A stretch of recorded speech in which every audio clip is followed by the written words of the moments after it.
I'm Wendy Weir, and I'm with Libre, and I would like to introduce to you today Dr.B Grace Bullock. She is an innovating research scientist, psychologist, contemplative yoga educator, and speaker and author. Well, on our Thirsty Thursdays this afternoon, our theme for November is outer peace and creating outer peace in your world. And Grace has a lot to say about this topic, and she's got quite a breadth of knowledge. In our prep interview, it was just wonderful hearing some of the ideas and how helpful. So stay tuned here, and we are going to ask Grace a few questions. One for you, Grace: how do you create outer peace? That's an excellent question, Wendy, and thank you for inviting me. It's always a pleasure to speak with you. For me, I think outer peace is always a reflection of inner peace. And so without having a state of inner peace, it's really hard for me, and I think for all of us, to walk in the world in a way that reflects outer peace. So I think in terms of creating outer peace, the first step is to take the time and really cultivate inner peace through, I do it in many different ways. I have my yoga practice. I spend a lot of time outdoors. I love to hike. I love to be in nature. So I draw on a lot of outer resources to create my inner peace and my outer peace. But I would have to say that, my yoga practice and just time spent playing the piano, hanging out with my dog, all of those things are tools that I use to create peace within, and hopefully my outer peace is a reflection of what I create inside in my internal world. Wonderful, wonderful. One of the things that I remember too, because you live in such a beautiful part of the world, is you really quite enjoy nature and being out in nature. Because I know that your house actually is quite in the midst of nature as well. It is, and it's funny that we're talking today, because this morning when I woke up, I have a big floor-to-ceiling window in my bedroom, and when I went to draw the curtain, I opened it up, and there was a buck standing there,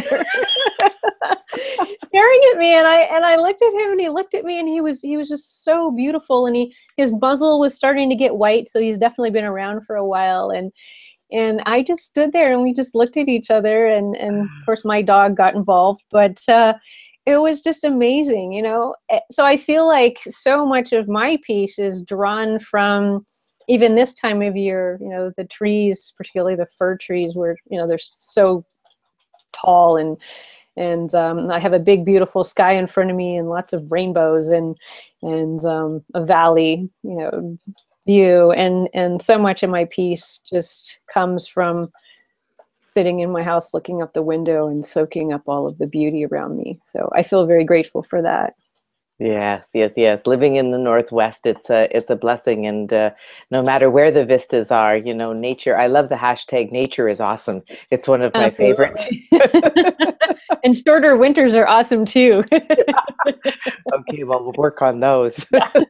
Well, compared to New England, ours are very, very short. So I'm happy to be back this year. Oh, yes, yes. No, I can imagine. I can imagine. Yeah. One of the things that we were talking about too is how the idea of inner peace and outer peace are connected. And maybe you could tell us a bit more about that, if you would. Well, there are so many different ways to answer that question. From a physiological state, the extent to which we can really experience outer peace has a lot to do with our physiology and our stress level. And if our stress level is chronically high, our physiology tends to be on alert all the time. And so as a result, we'll experience muscle tension, we'll experience pain, we'll experience fatigue, just a whole host of symptoms that come with chronically being in a state of stress.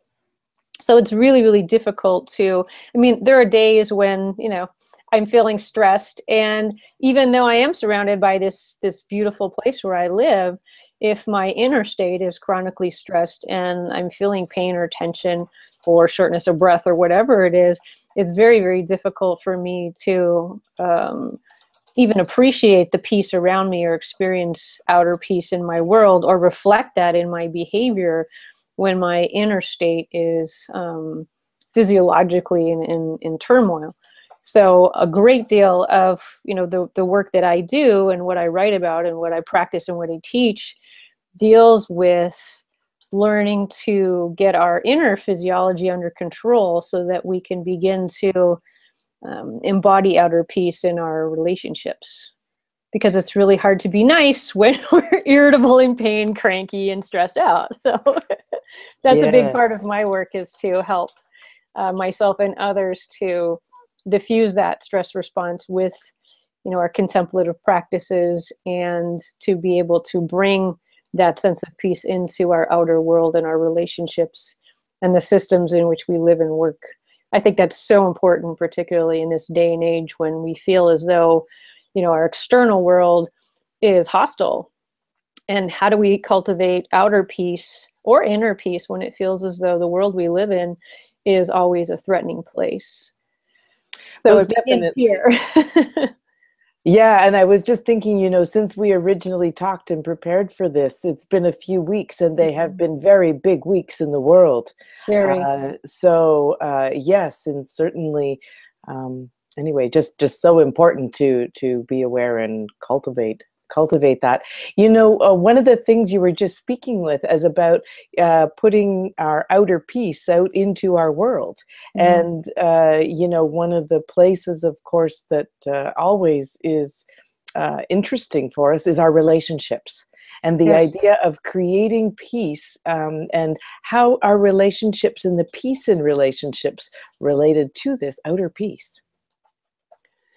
Again, it's very difficult to have peace in our relationships and peace in our lives if we don't have peace within first. And some of that begins with taking responsibility for our own state of stress and our own physiology. And some of it, comes with the attitudes and the attributions that we make about the world around us. For example, one of the interesting things about living in the States right now, particularly after a lot of the incidents that have been going on in the world, is that we're constantly assaulted with stories of fear. And every time I walk into the gym where I work out, there are televisions blasting and just more fear and more fear and more fear. And I feel tension rising in my body, and I feel stress coming on because of this external environment. And it feels as though a lot of times in this day and age, our outer peace is constantly under threat because of these environmental factors that we can't necessarily control. And so those things aren't going to change. As one of my teachers said, stress is inevitable, suffering is optional. And I think that, actually he was quoting someone else, but we'll give it to him right now. But I don't think that in this day and age, a lot of these external stressors are going to go away. And if we attribute, or if our attitudes are such that we attribute the world as being a scary and hostile place, we're going to respond to the world as if it's a scary and hostile place. Not only with the physiology we bring, because we're going to be stressed and tired and feel as though we're always under attack. So our fight, flight, and freeze system will be, consistently mobilized, waiting to defend ourselves.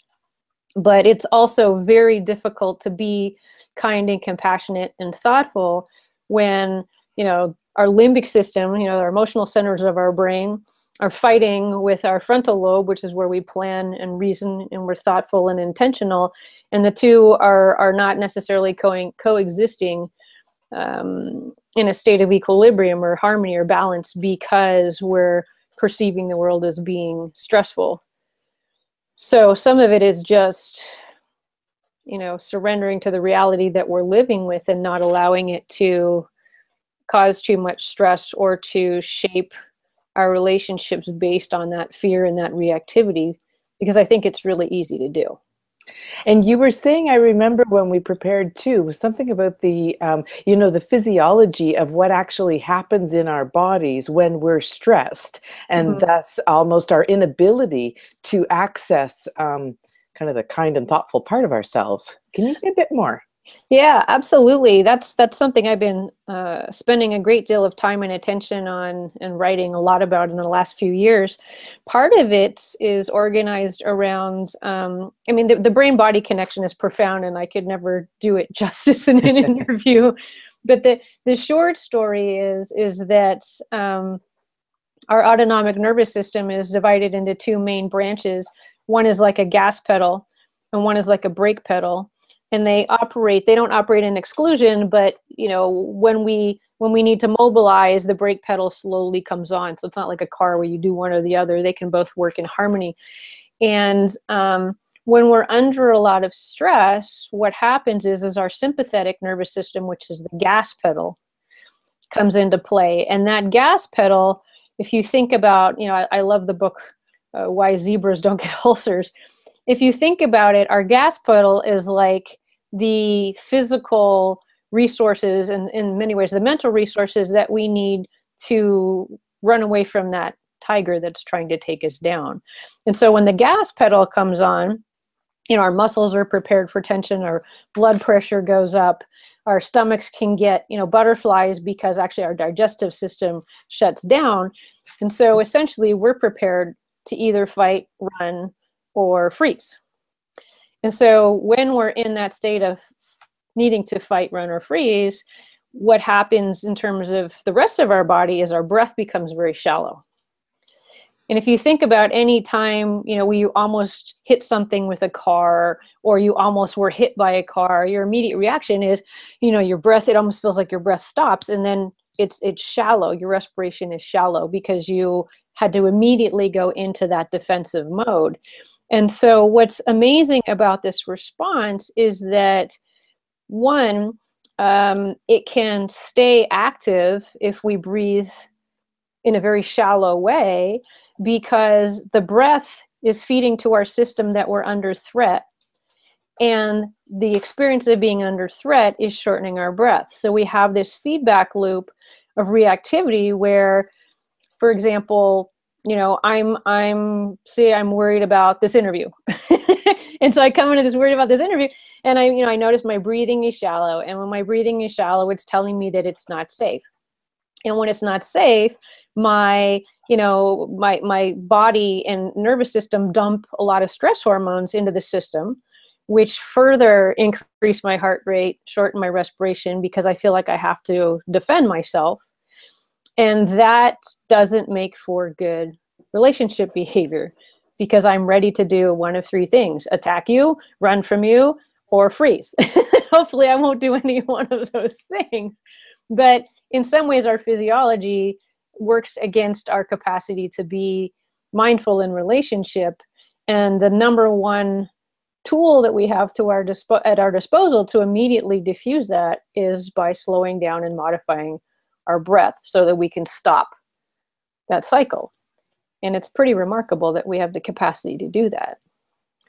Yes, and it's so simple. It's just one thing, but it's incredibly powerful. It is. And you would think it would be easy to do, but it actually takes practice, because we're so habituated and trained to do the same, to have the same response over and over again. It's just like our relationships.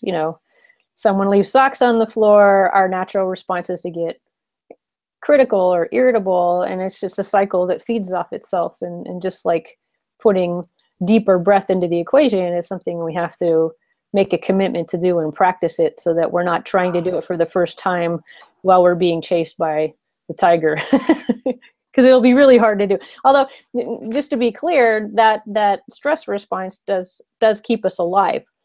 So we do need it in order to survive. So it's not a bad thing. It's just that when the brake pedal's always down, the engine burns out inevitably.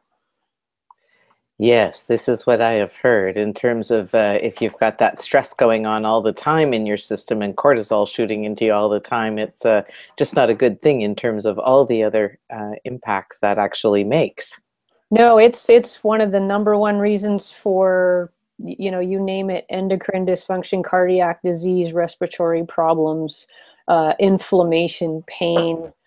The stress response in excess undermines all of the systems in our body. Yeah. including our mental state, which we Yeah. sometimes forget about. Yeah. It's kind of like not to mention. Yeah, not to mention our mood. Mm-hmm. For sure, for sure. Yeah. Just speaking of relationships again, you were speaking of a couple real world examples there, but more ideas about how else you can create peace in relationships. Yes. That's always this, I guess if I say $64,000 question, I'm dating myself, but that's always the larger issue is creating peace in our relationships. And again, the first step is to take responsibility for our stress level and to learn tools for ourselves so that we can not be reactive, that we aren't always dealing with defending or attacking or running as our primary coping mechanisms. So that's really important, is just being responsible for ourselves. The second thing is, and we haven't really talked much about the book that I'm writing, but there are certain things that we automatically do in relationship. There's the you always do this, you never do that. There are stories we tell ourselves about our partners. There are stories our partners tell themselves about us. We engage in routine behaviors that can be good or bad. And if there's a lot of good research to show that if we're under a lot of stress, we're on autopilot and we're more likely to engage in habitual behaviors, whether they're good or bad. And usually in this case, they're unpleasant. We're more likely to engage in unpleasant behaviors with our spouses, with our colleagues, with whomever, if we're under a lot of stress, because we don't have that space to step back and see what's really in front of us. We're more likely to default to the stories that we have about that person. Oh, he's selfish, he's angry, he doesn't care about me. Or, my cat who decides he wants to chew things at the least opportune time. He's doing that to get me. We're more likely to default to those stories and the behaviors that aren't in the interest of our relationship when we're under a lot of stress, because we just don't have the space to step back and appraise the situation for what's really going on. Yeah. And that has a short and a long-term effect on our relationships. And there's some amazing work by John Gottman at the Gottman Lab. He was at the University of Washington, and I don't know if he's still there, but he did a lot of research where he puts couples in what was called the Love Lab. And it's kind of like the researchers' version of reality TV. And so what they did was they asked couples to come in and spend, a few days, and they could bring in their computers and they could bring in their groceries and they could bring in their pets, and they observed them interacting with each other. And they also put electrodes on them so that they could observe their heart rate and see what their physiology was doing. And what they found out was that when we get into a difficult conversation, and in this case it was with a spouse, they were married couples, what happens is our physiology, it sort of goes haywire. Our heart rate goes up, our respiration increases and becomes more rapid or more shallow. So it's that sympathetic nervous system response. And what he discovered was that if the average person's heart rate exceeds 100 beats per minute, or 80 beats per minute for athletes, that once we hit that critical threshold, we no longer have the capacity to communicate effectively. So we no longer listen very effectively. We no longer communicate our thoughts, feelings, intentions very effectively. And so what he found in a pretty convincing way was that couples who are consistently flooded, and that was the word he used to describe that heightened state, couples in which one or more of the partners are consistently flooded tend to have far higher rates of divorce. And he was actually able to predict divorce rates in one study that he cited 83% of the time, based on observing these couples and just looking at their physiology. So for me, that's really compelling data that shows that if we're feeling our physiology being flooded and we're not taking responsibility for our stress, we're not saying to the other person, hey, I need to take a break, or we don't have a prior agreement that when one or both of us starts getting, to a certain level, that we need to take a time out, then we just end up engaging in one of what he called the 4 horsemen of the apocalypse behaviors, which is criticism, defensiveness, contempt, and I should know this by the back of my hand. Anyway, there are 4 behaviors. They're all negative, and they are, when they occur consistently, they predict relationship failure at a pretty high rate. So part of it is just knowing when to say we need to take a break. Part of it is having a prior understanding that it's okay to take a break, because sometimes we feel like if we don't keep at it, it means that we're not working hard enough. But his data is pretty convincing that in order to create that outer peace in our relationships, we have to take responsibility for understanding our inner stress level. And I think that that's a really important message when it comes to relationships. Yes, I think that whole idea of taking responsibility and understanding that our stress levels, especially if we understand what those stress levels actually do to us, and we know that we're that much sort of almost less competent. Absolutely. And I think that, some of us are so used to being under such high degrees of stress that our threshold is so high, we are not aware of the fact that we're operating under high levels of stress because that's our norm. Yes. And it's kind of like, when people go on vacation and they all feel so much better. It's because they stepped off, I call it the hamster wheel. When you step off the hamster wheel and you have that experience of, wow, this is kind of nice. Most of us only have that hamster wheel freedom when we go on vacation, because the rest of the time we're spinning at a high rate of speed. So that absolutely has its effect on our inner peace and our outer peace and the way we walk in the world. Most definitely, and it sort of almost brings me back to the tea moments that we love to inspire at Libre, because really taking that moment to just kind of settle in, there you go, to settle in and relax a little moment and connect with yourself allows, I think, one to understand where they actually are and how they're actually doing. Because I think we, in the pace of our world and the expectations we put on ourselves, we actually get separated from ourselves, and we really often don't have a clue as to how we're doing. So I really hope these tea moments help, bring us back to connect with ourselves, so that I guess ultimately, I didn't sort of carve that out before, but the idea of, that's the place that we can take responsibility only if we can see it. Absolutely. And, I call your equivalent of tea moments a purposeful pause. So a tea moment is like a purposeful pause. And for example, for those of us who sit and spend a lot of time in front of a computer, if I set my phone for 30-minute purposeful pauses, or for me, even just having this sitting next to me, I know that this will be cold. The glasses keep things warm forever, by the way. But I know that if the lid is off, it's going to get cold. So I need to stop what I'm typing or what I'm looking at and just take a pause. And for me, I have the privilege of looking out a window and seeing beautiful scenery in front of me. But it's so easy to just keep going. Yeah. We're a culture of doers. We're a culture of people who are told that, you snooze, you lose. And if you don't press on hard enough, that, we have this scarcity mentality that there's only going to be so much. And if we don't keep running on the hamster wheel, there won't be enough for us. And we live in this state of fear, which again affects our nervous systems and our stress response. So in some ways, asking us to take tea moments and purposeful pauses and breathing flies in the face of the culture that we're living in. But the alternative is we suffer from illness, we suffer from, bad moods, and our relationships ultimately bear the brunt of that. Yeah, for sure. If there was one thing that one could actually do to create peace in relationships and, to remember, because our heads are full of all sorts of things. So I think one is hopeful. Do you have any one thing? Well, it's hard to ignore the obvious, the day before American Thanksgiving.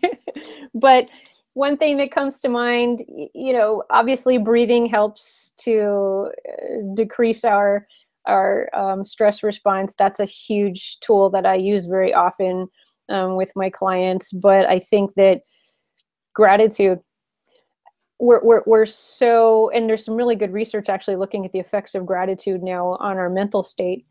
And I think that it's so easy because we live in this culture of scarcity, and we live in this culture of worrying about, what's going to happen to me.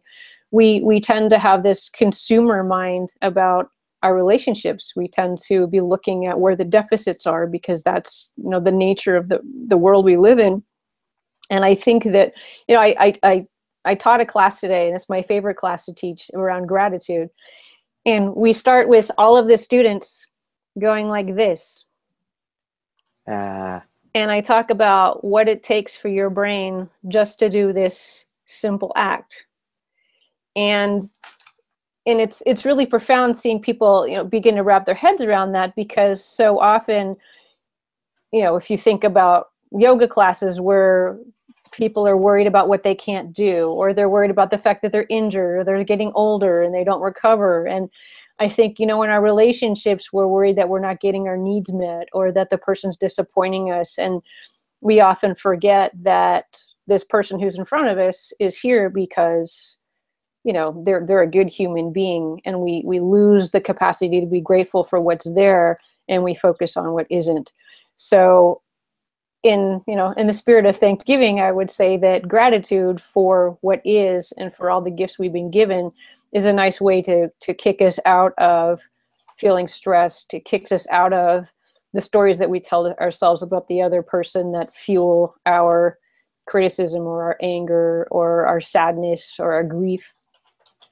So it's important to recognize all of the little gifts, all the way from the pinky finger on up, that we've been given, so that our mindset isn't always organized around deficits, but we actually can appreciate the beauty around us. And, going back to outer peace, we need to take those purposeful pauses. We need to take those tea moments and just look around us and say, this world is pretty amazing.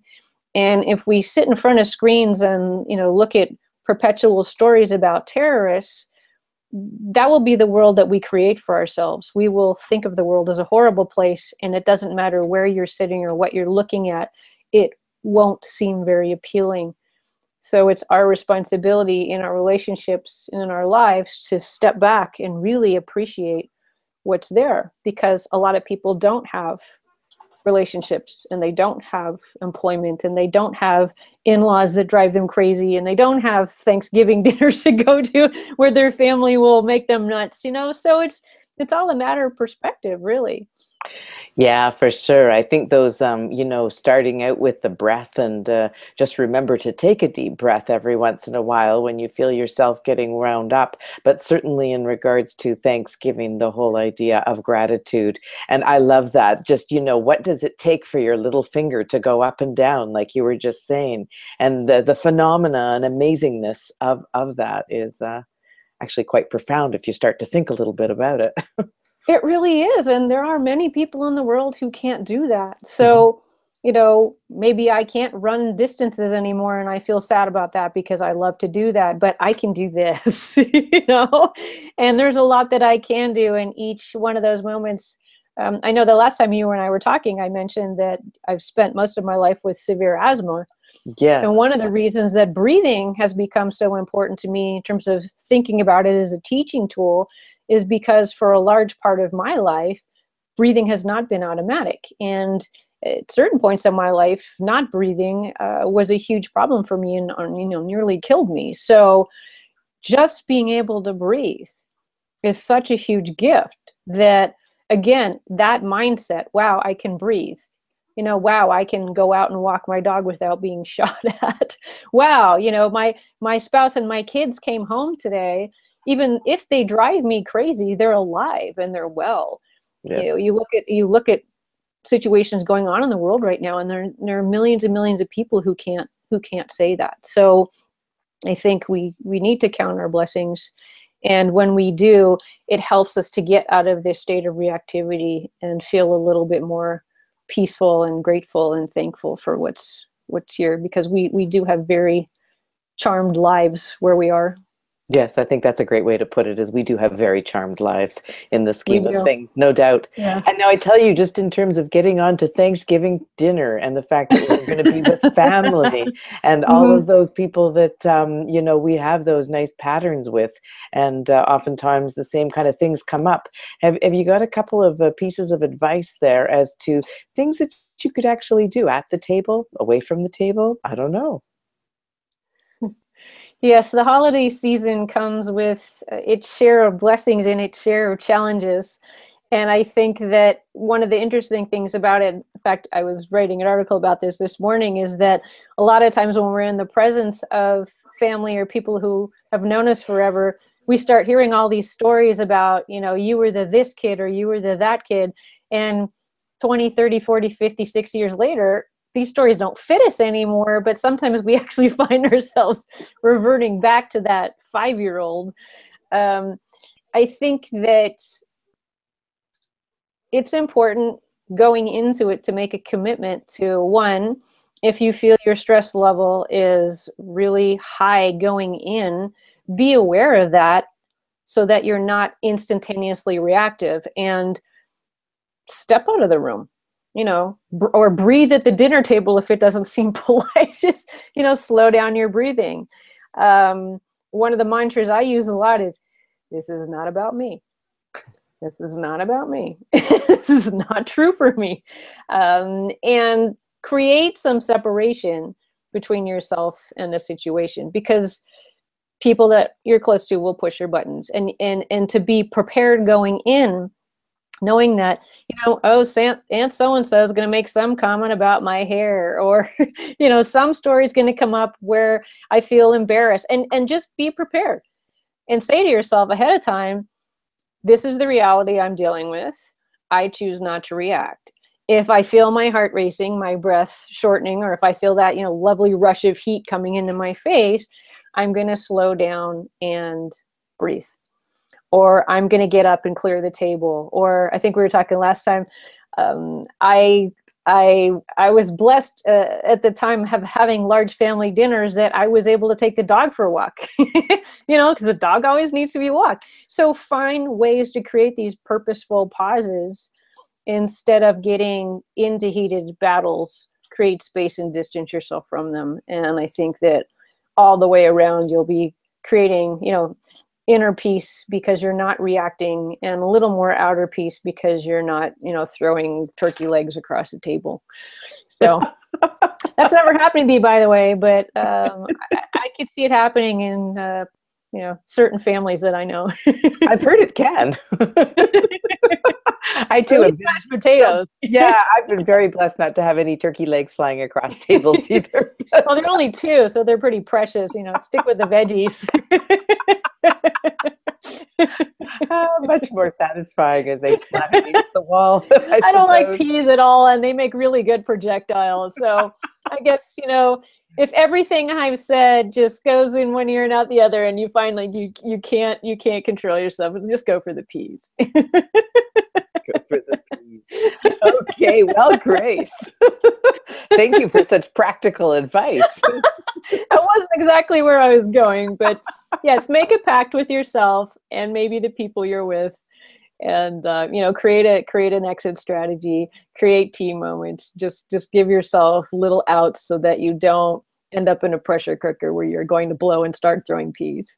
Yes, for sure, for sure. No, I appreciate that. I think those are some great pieces of advice, and the reality is sometimes it comes down to the peas. So That's right.